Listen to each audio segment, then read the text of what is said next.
Jets are on the road in beautiful New England on this Thursday night for some Thursday night football at Gillette Stadium. The Jets taking on the 8-2 New England Patriots. They are atop the AFC East, but this guy, Will McDonald, might have something to say about that tonight. He had not one, not two, not three, but 4 sacks on Sunday when the Jets took down the Cleveland Browns. All right, welcome into Pregame Central, everybody. I'm Caroline Hendershot alongside Quincy and Noonwell. We will check back into Foxboro and hear from Eric Allen. Quincy, how are we feeling? AFC East rivalry game. There's always a lot of tension. I do hear the Patriots are wearing their rivalries jerseys, so a whole nother element there. How are you feeling about the matchup? I think it's going to be a tough match. I think it's going to be a battle, but I think this is what AG lives for. He takes his guys out there and makes sure that they know that every week is going to be a tough test. Today is one of those tests.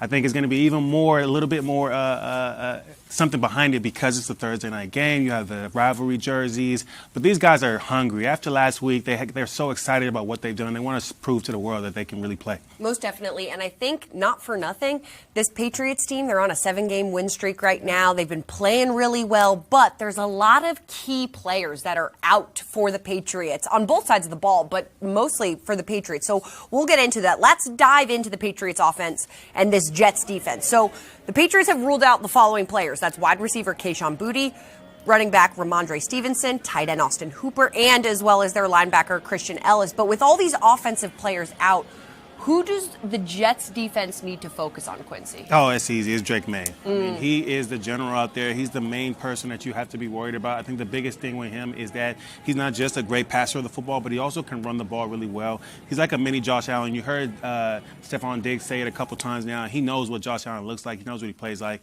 And this guy is very similar to that. So the Jets have to be very particular with what they do in their coverages and stay in the rush lanes, because if you get out of one gap at any time, if you're looking in the wrong spot, he's going to make you pay. What is his superpower, Drake May, when you look at him just as a quarterback in general? What is he doing so well that the Jets really have to make sure that they're on their P's and Q's about? Well, I think one thing is that he really understands his offense, right? Year two in the NFL, maybe not in this offense, but in the NFL, he's got a good grasp of what's going on. And when he doesn't know what he's looking at, he can use his legs. And he's a big physical quarterback. And that's one of those things that it's tough to bring those guys down, especially when they're looking for contact. He's not a guy that shies away from that. He's got some good speed, some good maneuverability. So all those things make it tough on the defense. Yeah, but you were talking a little bit earlier, pre-show, about maybe his Achilles heel with all of the sacks that he's taken. What's that problem for him? Yeah, absolutely. So sometimes he doesn't know exactly what he's looking at, right? So I did give him credit for that. He's able to tell and really read the defenses. But there are a lot of times where he goes out there and he can't tell what he's looking at. And so then he holds the ball just a little bit long. And one thing I saw was that a lot of times it was against cover 3, cover 1, single high coverages. Guys get locked onto their man really well, especially in that cover 3 match. Now they have an opportunity to really make him confused. Like, okay, I thought this was going to be open. It's no longer open. I try to tuck it down, and one thing those D linemen have been doing a good job of against him is staying in their rush lanes. So now he has no exit, and that's one of the big things. We saw it a couple times this year. The quarterback has an exit, and they make a big play against this Jets defense. But I think this is a new, improved defense, especially after the bye. They really showed up, and so we have to continue to do that today. So would you rather force Drake May to scramble, or would you rather force him to throw?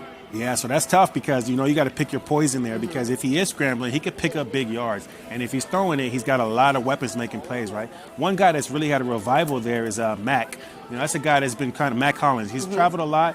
He was in Buffalo for a good amount of time, but he's become their big, deep threat. The last game he had 100 yards. Boutte was their guy. Stephon Diggs is the guy in the middle that can make all these different types of plays for them. So he's got a lot of weapons, guys that are veterans. I think that's good for him as a young quarterback to have guys that know exactly where to be.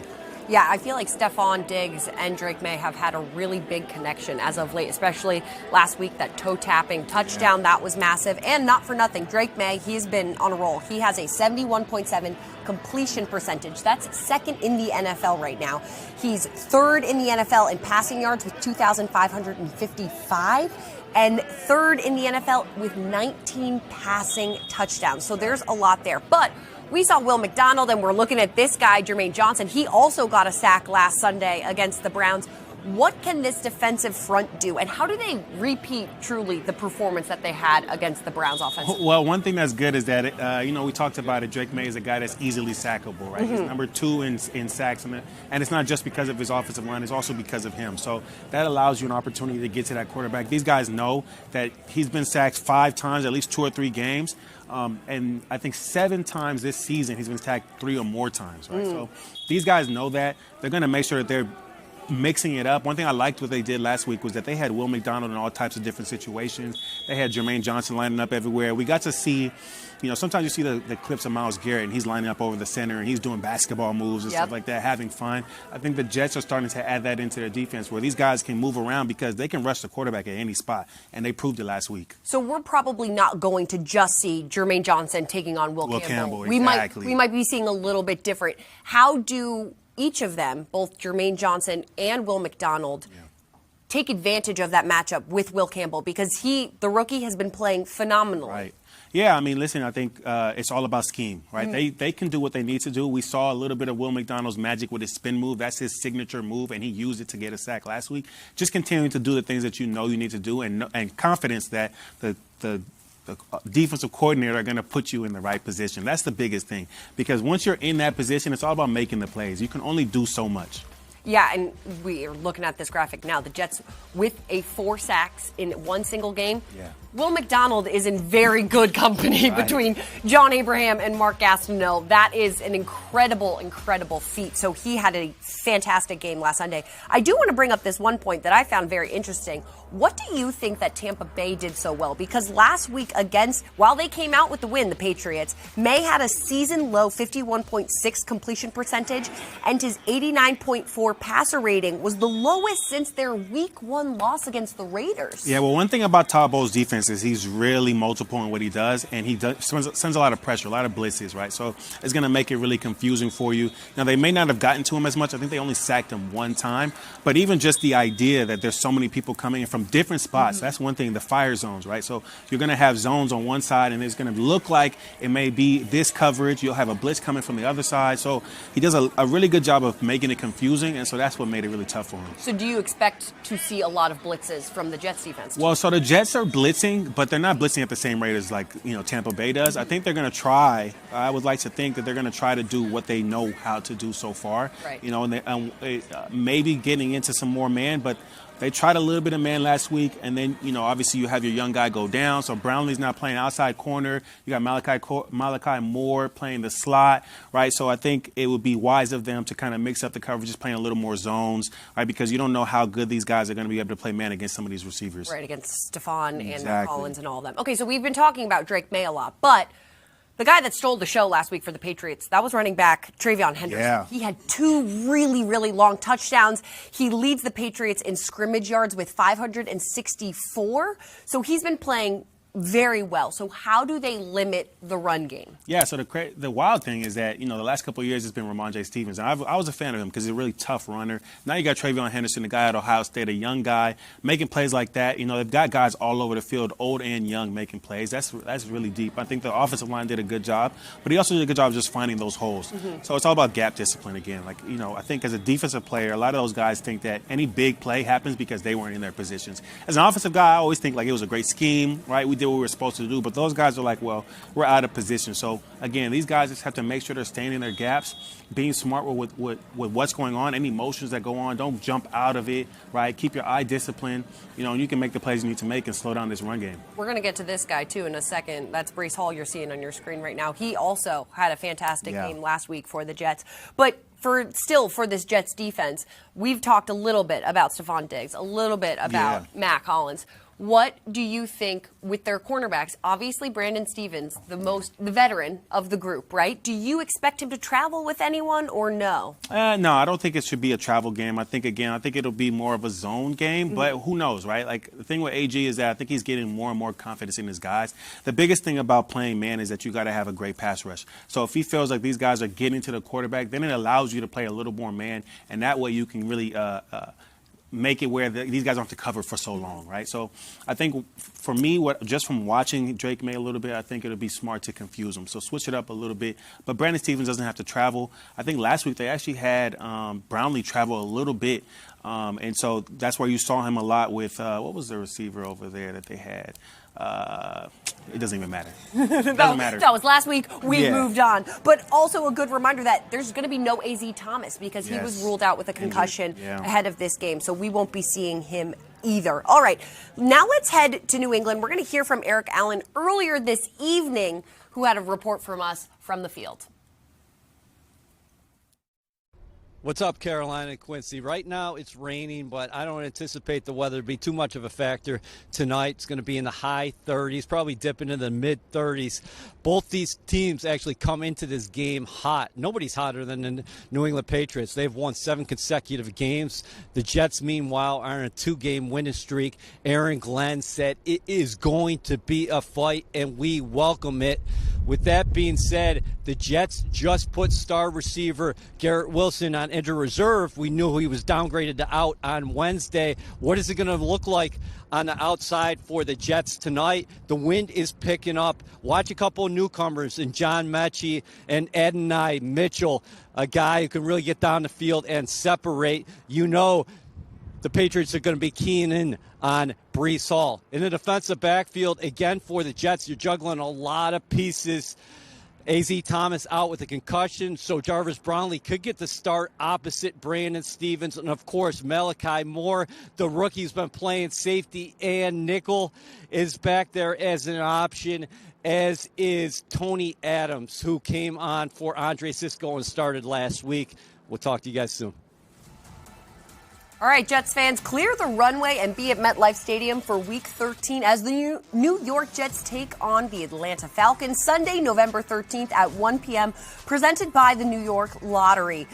Lock in your seats now at nyjets.com/tickets. That's the New Jersey Lottery, not the New York Lottery, because we're in New Jersey. But make sure you're coming out to that Falcons game. That's going to be a good one. A lot of familiar faces there. Now, EA just said it. No Garrett Wilson. Yeah. He will be on IR for at least the next 4 weeks. So we have to look at this Jets offense. Who is going to step up? We got to see a little bit of John Mechie last week, but we didn't really get to see a ton of him. We also did not get to see Adonai Mitchell. What do you want to see if both of those guys are being involved? And even if it's not heavily, just want to see from them just to start. Well, I think the biggest benefit of having guys that don't really know the offense too well is that they can be put in different packages. So now you can have different looks, right? I think one thing that the Jets have been doing really successfully is playing this Max Mitchell, 6 offensive linemen. Unfortunately, one of the plays last week that didn't work out well was that interception.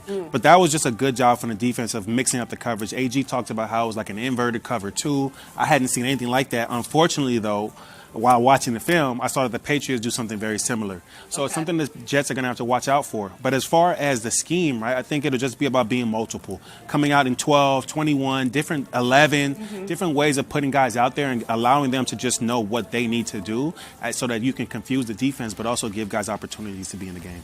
I know a familiar kind of phrase that we have heard a lot, particularly after the trade deadline, was you never know what's going to happen when someone's in a new change of scenery. That could be very helpful for someone. So someone like Adonai Mitchell, who was very good with the Colts, but then they just had a lot of other weapons that they could utilize. So he kind of got a little bit further on the depth chart. What is his skill set that can be advantageous with a quarterback like Justin Fields? Yeah, I mean, he can get down the field, you know, and I think one thing that we all want to see from Justin Fields is him pushing the ball down the field. So now you've got a guy that's a deep threat, a guy that, you know, can get past the corners, past the safeties, you know, run those deep posts. The Jets love to run this dagger route. If you watched the game last week, they talked about on the broadcast, you know, this deep end with a go on the inside, right? So give him opportunities to stretch the field. And a guy like that, if the defense knows he's a go ball guy, then you can win on the routes underneath a little bit more because they're expecting you to go over the top of their head. So, you know, giving him those opportunities that obviously now Garrett Wilson won't have will just allow him to make more plays, get comfortable in this offense, let Justin Fields feel comfortable in the offense, and I think we can see some plays from them. Okay, we're going to circle back to Justin Fields in a second. We're going to talk about this guy, Breece Hall. Obviously, the Jets love their identity of the run game, and they love to get that going early and really establish the run. However, the Patriots defense, they lead the NFL with just allowing 79.2 rush yards per game in 2025. So How do they kind of stop this defense from having so much success and establish their identity early? Yeah, I think that'll be the toughest thing today. I think one thing that they have to do is just continue to press.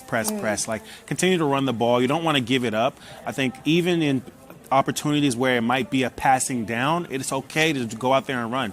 Because if the Pats defense come out there and expect you to pass the ball and you end up running it down their throat, you might get more yards than you were expecting, right? So you got to be unpredictable. So that's why I talked about switching up the scheme, switching up the personnel. It just allows you to have different looks against their defense, and then you can run the ball a little bit better.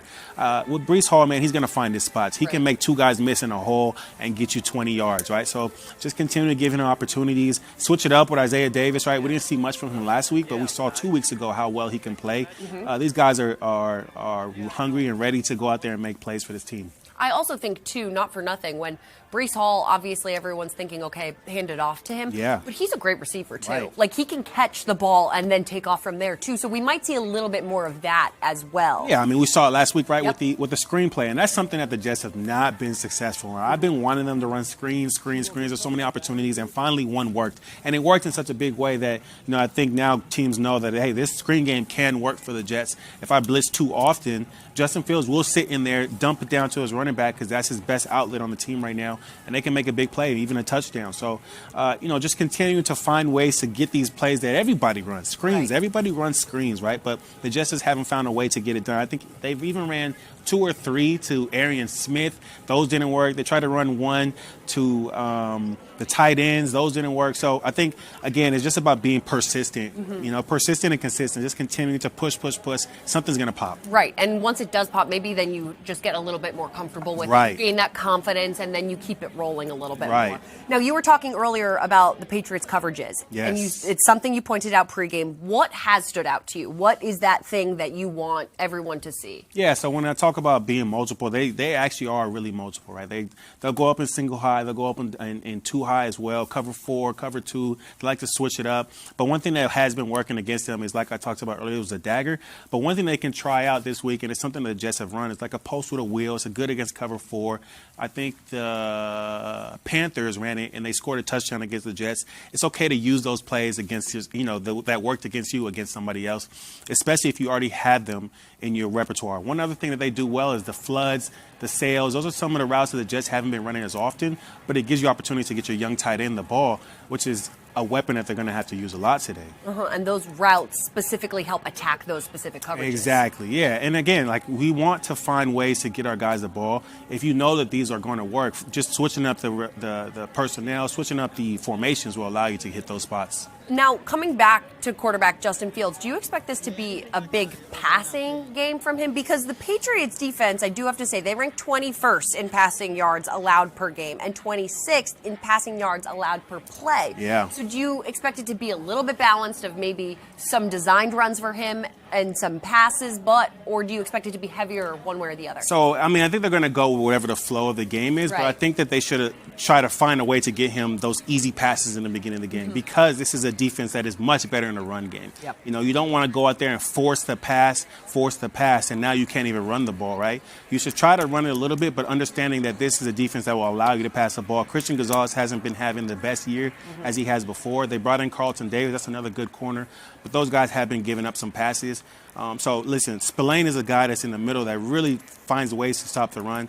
So finding ways to get Justin Fields down the field is good. Between Carlton Davis and Christian Gonzalez, do you see anything in their game that you can take advantage on in terms of really targeting maybe their specific Achilles heels?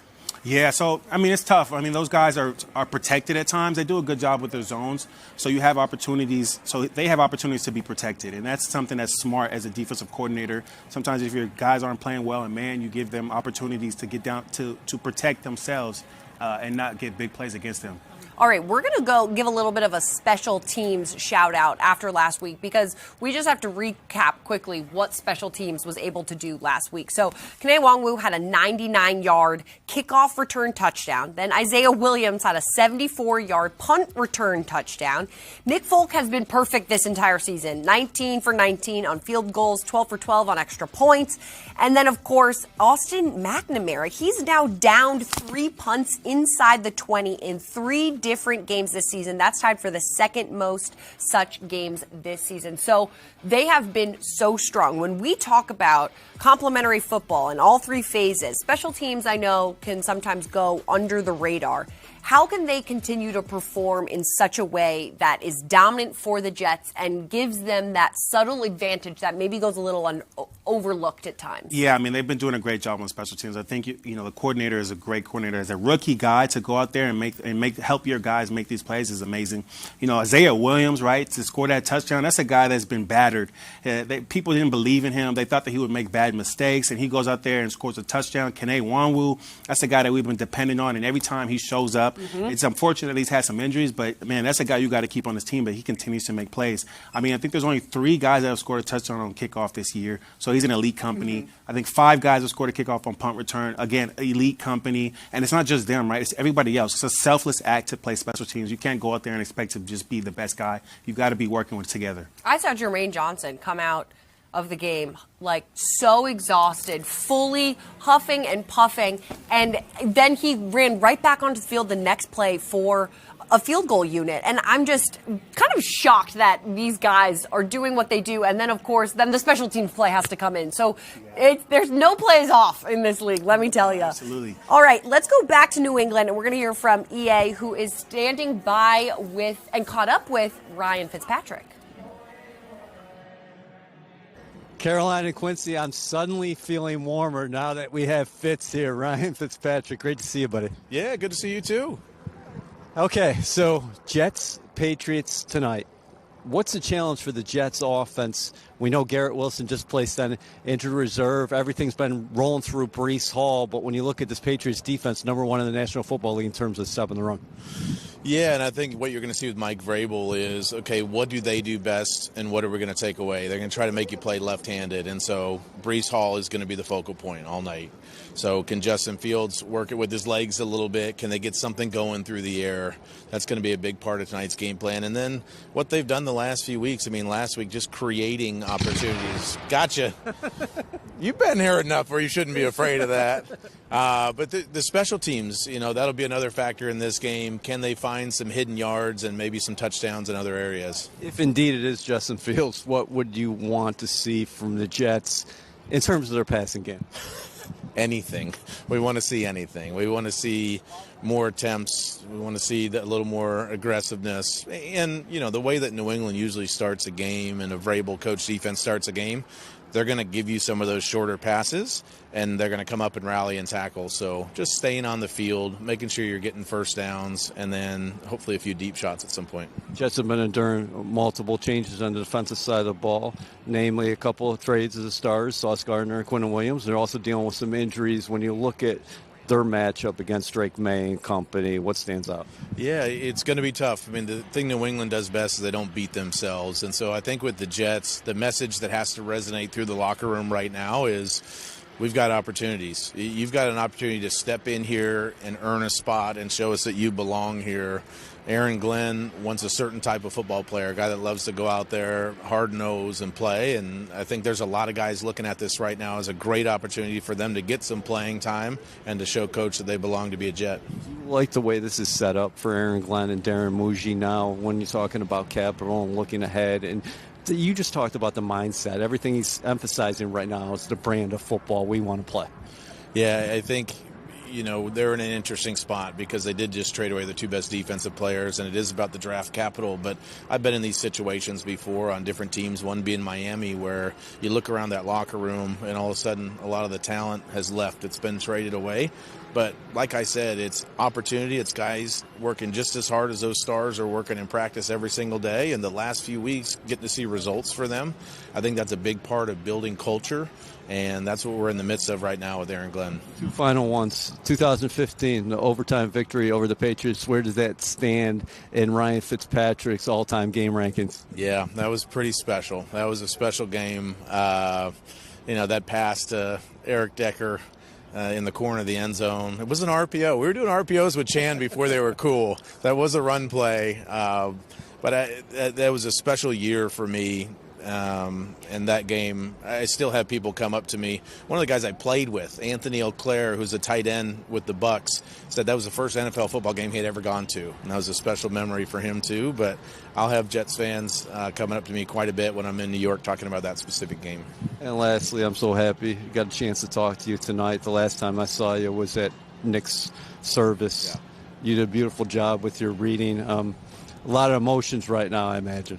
Yeah, a lot of emotions. I think, what's great that comes out of that is guys getting back together and just kind of sharing the love that we had for Nick, getting a chance to see his family and just let them know that we're there for them. Heart breaks for Jenny and the 4 kids and Nick's immediate family, but there was some healing that was done, just stories told about Nick and reliving some of those great times we had together. We had a good contingent of guys,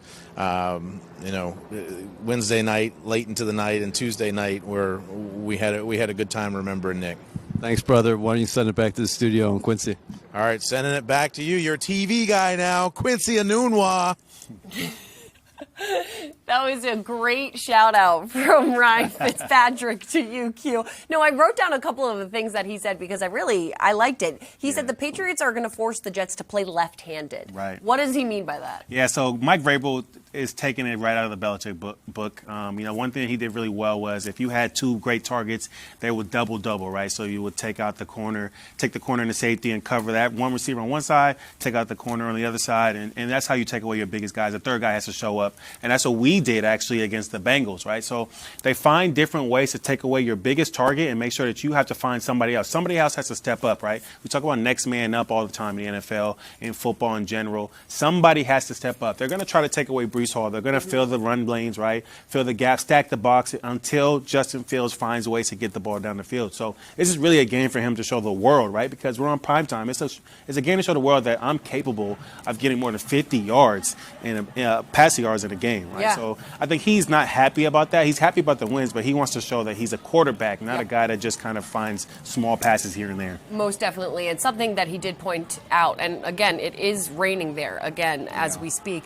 Something that he pointed out, New England doesn't beat themselves. Yes. And that, I think, is always a key with a team like this. They are so critical and hyper aware of those small details that they won't give you those free yards that come in handy towards the end of a game in the fourth quarter. Yeah, and that's something that AG has been talking about consistently every week, right? We talk about how the penalties continue to kill us, right? And I think they've been doing a really good job of limiting those penalties. You're not seeing the dumb false starts or the offsides. And in fact, you're seeing the offsides against them, right? When we talk about the Browns game, one of the last plays on offense was a great chance for the Jets to draw them off offsides, and they did exactly that.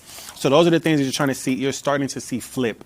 And so this AG coached team is now showing that they can be disciplined. Yep. And you're going against a very disciplined Mike Vrabel coach team. So it's going to be a battle. Yes, 100%. It's going to be a well-earned win Yeah. for whoever comes out on top. All right, let's get into Make Your Case. Quincy, what is your case for today's matchup? Yeah, so last week I made the case that the Jets defensive line was going to beat the Browns defensive line, really Myles Garrett, because he's their main sack leader. And they ended up doing that. So again, I'm going with it then this week, right? You're talking about a guy in Drake May who continues to get sacked. I think he's got about 38 sacks on the season, number 2 in the league in being sacked. So this is a guy that you want to get hits on as many times as possible. I think the Jets defense, they're going to go out there, find ways to get Will McDonald, Jermaine Johnson back there, Juwan Briggs, right? All these guys are going to find ways to get some sacks today. And you know what? If you start it early enough, too, it's enough to just disrupt the rhythm from rattle the him. jump. Yeah, exactly. That rattle him, and then maybe he's just off his game for the rest of the game, ideally. Yes. All right, let's go back to New England, hear from EA again on his case and what tomorrow's headline will be. Carolina and Quincy, let's start with Make Your Case. Breece Hall, everybody in the stadium knows the Jets want to get him the football. He was unbelievable last week against the Cleveland Browns, and the Jets are in a 2-game winning streak. The guy has 4 touchdowns in the fourth quarter combined in those 2 games. New England comes into this game number 1 in the National Football League against the run, as we've talked about here. So for my Make Your Case, if the Jets can get him to over 100 yards from scrimmage, I think they have a chance to pull off a shocker. On the other side of the coin, if the Patriots hold him to 100 combined yards, I think the Patriots are likely to go home with an 8th consecutive win. Now, as far as tomorrow's headline, I'm going with the Jets answered the bell in New England. Listen, Aaron Glenn said this is going to be a fight. We welcome it.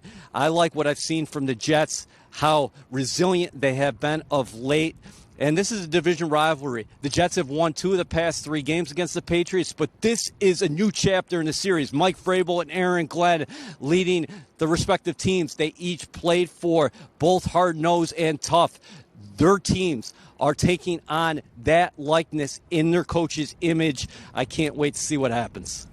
You know, I don't know how much longer this rain will continue out there, but let me tell you, it's not warm by any means. I think it's going to be 38 tonight. We'll see how much this rain actually continues to affect the play on the field, but that is definitely a factor that everyone should watch out for. All right, Q, what is your headline for tomorrow? Yes, so I like to add a little pop culture when I do this. You know, I did a little bit of Tiger King with the Bengals, and this week we're playing against Drake, right? So back-to-back. If you know anything about beefs and rap, right? Back-to-back. I'm talking about back-to-back. The Jets drop hits on Drake May.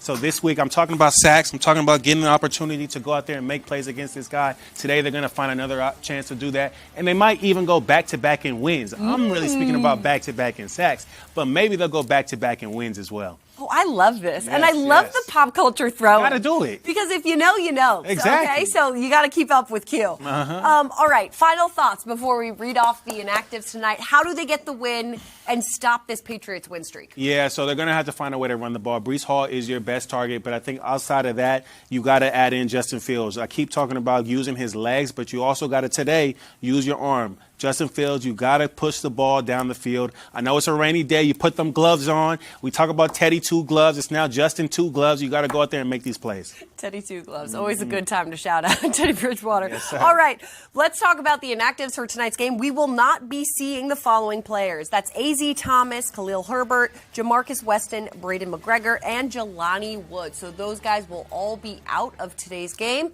Thanks, everybody, so much for joining us on Pregame Central. We'll be back with you on Jets Overtime 30 minutes after the game ends. We'll see you then.